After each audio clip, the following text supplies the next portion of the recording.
about Claire, and they, some people really weren't thrilled with the way Claire was drawn or the way that Jamie continued throughout the novel. Oh, yeah. But honestly, my own personal opinion, I didn't care. Like Tracey was saying, it could have been stick figures. We were just happy to have new story, and it was really neat. It was just fun to be a part of the whole. It was exciting, especially for us who we came to this party so late. Echo was out before we started reading. So it was neat to have something new come out while we were, And the other thing that was really cool, too, was that, and I don't know how she does this, quite frankly, but she's like, she was like, yeah, it was as much the artist's interpretation of Jamie and Claire. Yep. And she was saying how her husband is saying, like, Jamie and Claire are starting to have a life of their own, like, take on a life of their own. Right. And she seems okay with that. Like, she seems like,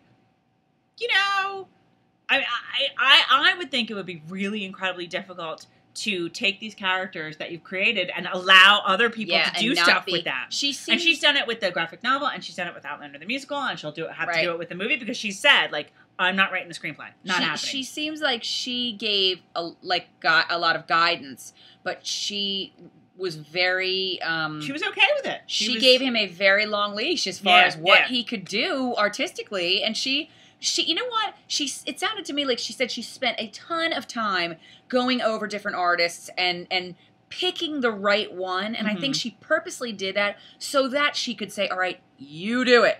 She picked somebody whose talents she completely appreciated, so that she and then she let him run with it. She delegated and she let him do his job. She let him run with it, and I love that. I thought, I would rather that than have her, constantly having to I didn't have a problem with the fact that Jamie might not have looked exactly the same in every frame. Yeah, she had, there were certain things that she was like, Jamie looks a little young here, or he looks like he's 12, or Frank looks like a postman. He doesn't look like a soldier or whatever. Yeah, originally the sketch was he looked like a postman. But we don't look, people don't look the same every 5 seconds. Right. I mean, look at us. Right. I go from...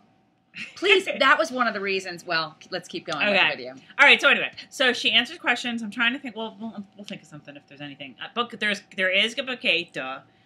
She's not sure about a book 9 yet, but... Oh, yeah. She said, she was kind of, I don't want to say cryptic. She wasn't cryptic. She sort of made statements that, I don't want to say they were contradictory, but first she was like, there is, I'm not saying book 8. I don't know how many. She said, I don't know how many books there are going to be. But then she said something about book 9, if there is a book 9. And I was like, but wait, you just said, how we all go, wait a minute. So bottom line is it made me feel really good because I felt like there's going to be a book 9. I think there's going to be a book 9. But what was interesting, too, was she said she doesn't know how it's going to end. Yes, but she knows the last scene because she's written the last scene. And I think it's Jamie's ghost. Or whatever that image watching Claire apply her, how do you say that? Claire with that stupid hair. Here's blue. The last scene. Something blue.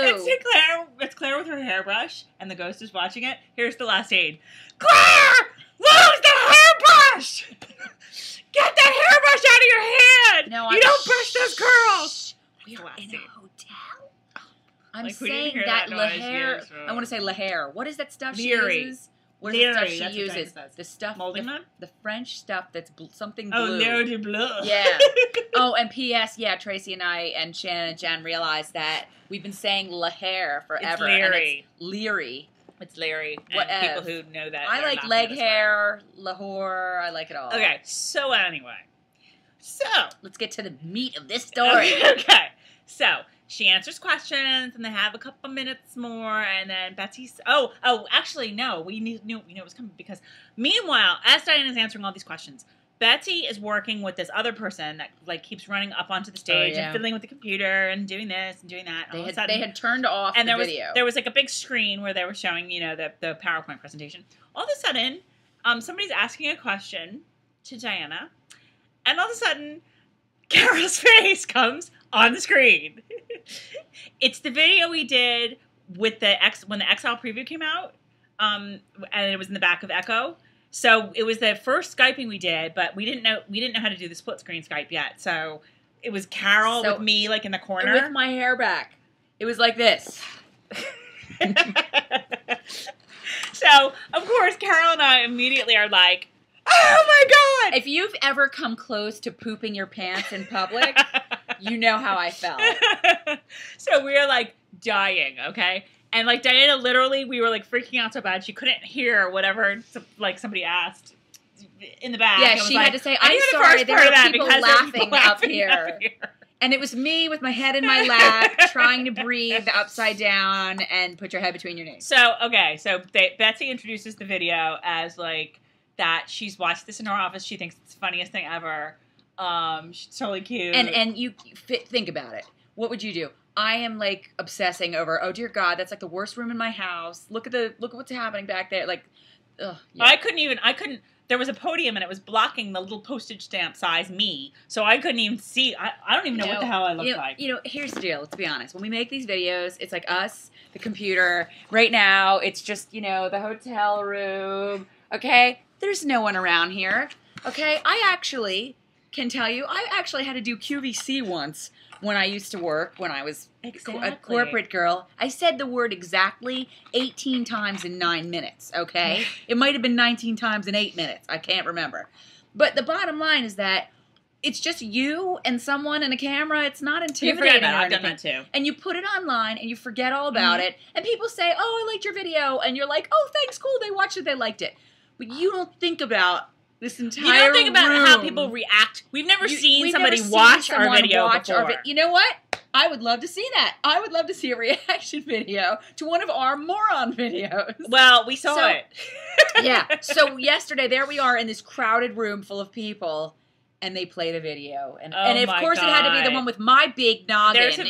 By the time this actually makes it to YouTube, the video, because like towards the end, I'm finally like, after I'm like crawling out from under the table, I'm like, oh, I should be videoing this of the video. So I whip out the flip and got like, 20 seconds. Well, it was cool to video Diana and Betsy's reactions to different things. Of course, I sound like the biggest moron on the planet. Tracey is like, I'm like, oh my God, Diana figures Tracey's the brains of the operation, because Tracey's, the little teeny Tracey in this little corner is going like, yes, and if you look there, you can totally see that, in the book, that this point, blah, blah, blah. And here's me, the entire video. All it is me, way up here, going, oh my God, what are you doing? Oh my God, look at Moto! I mean, I look like an ass. Now, I will just say that everyone laughed at my idea of Michael J. Fox playing Murtaugh Batsar. Oh yeah, that was funny. That was funny. So there. That was so funny. I have always said that Michael J. Fox should play Murtaugh. I know, and he should. So.